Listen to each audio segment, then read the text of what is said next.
All I'm using here is hot water and washing up liquid. That should be hopefully enough just to take the worst of it off. I might end up having to resort to something a little bit more aggressive, acetone or white spirit or something like that, but we'll just see how we go with this to start with. But as you can see, there's a lot of grime on it.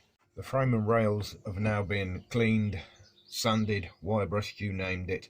It's been done to it, and they're ready for paint now. I've gone for a hammerite paint. It's called Wild Thyme. The reason I went for this was I actually wanted a sort of an industrial grey colour, but this was the nearest I could get to it without using the old rattle can paints, which, to be honest, is probably easier for what I'm doing. I've heated everything up with a hot air just so that I'm not painting onto cold metal with a cold paint, so that should make everything go a bit better. I'm quite pleased with the way it's come up. As you can see, it's all been masked now. Underneath here I've sanded down the rails. They look okay, very pitted, but once the painting's fully cured off, I'll give them a final sanding down and then probably an oiling as well. So I'll crack on with that, and then you'll see what the finished article looks like in a little bit. That's the main body finish now. As you can see, it looks quite a decent grey colour on it, even though it's Wild Thyme. I'm going to put that on hold now and start hopefully on the tailstock next. Now we're on to the tailstock, which I'm hoping is going to be quite an easy dismantle. I know that for sure comes off.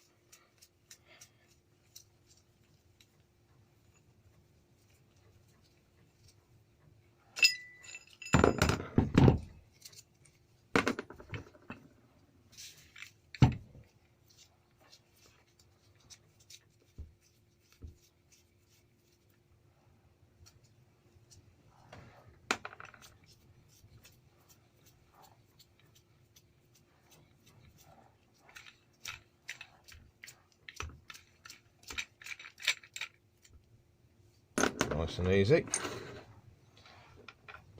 That little screw in there is just a retainer to keep that in place, so that when it slides backwards and forwards, it slides in the correct way.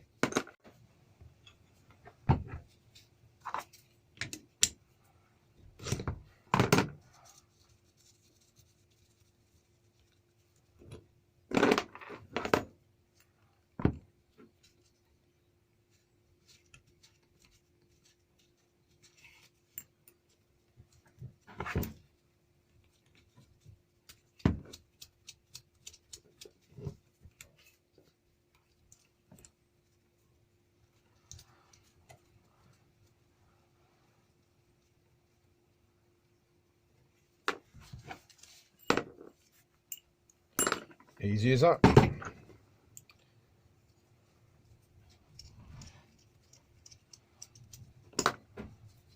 And that almost looks as though it might be brass.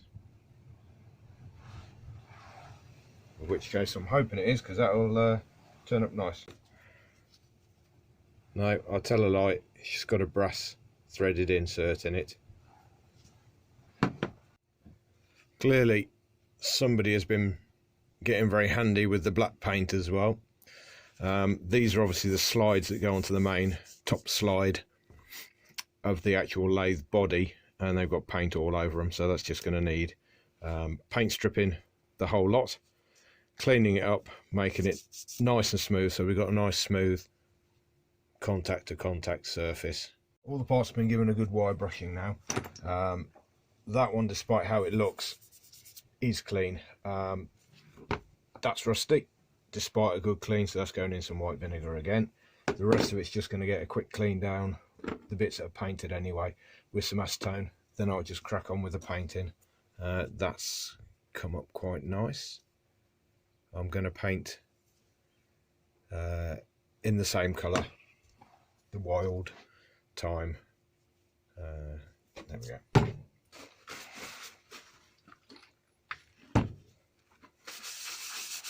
I've already given the insides a good cleaning with acetone already. Not entirely sure what this weird coating is, but if you sand it, it comes off. So that leads me to be a little bit wary of what it is. Either way, if you're doing anything, you should really be wearing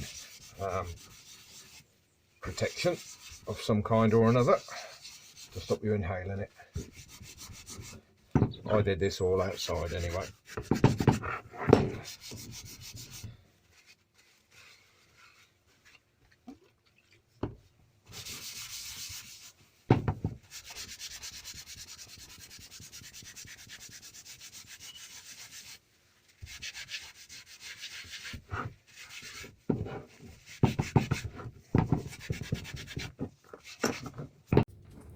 That's painting all complete, so I'll start with the reassembly of the tailstock.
I will obviously give that a good oil in once it's all finished.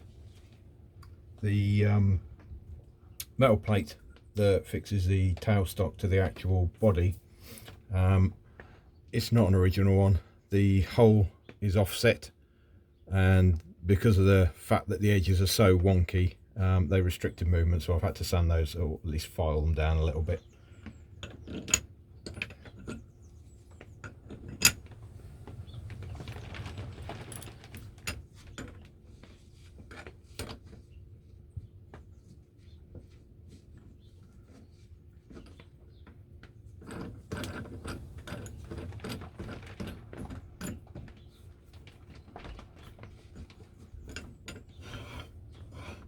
There we go, as good as it's going to get for the time being.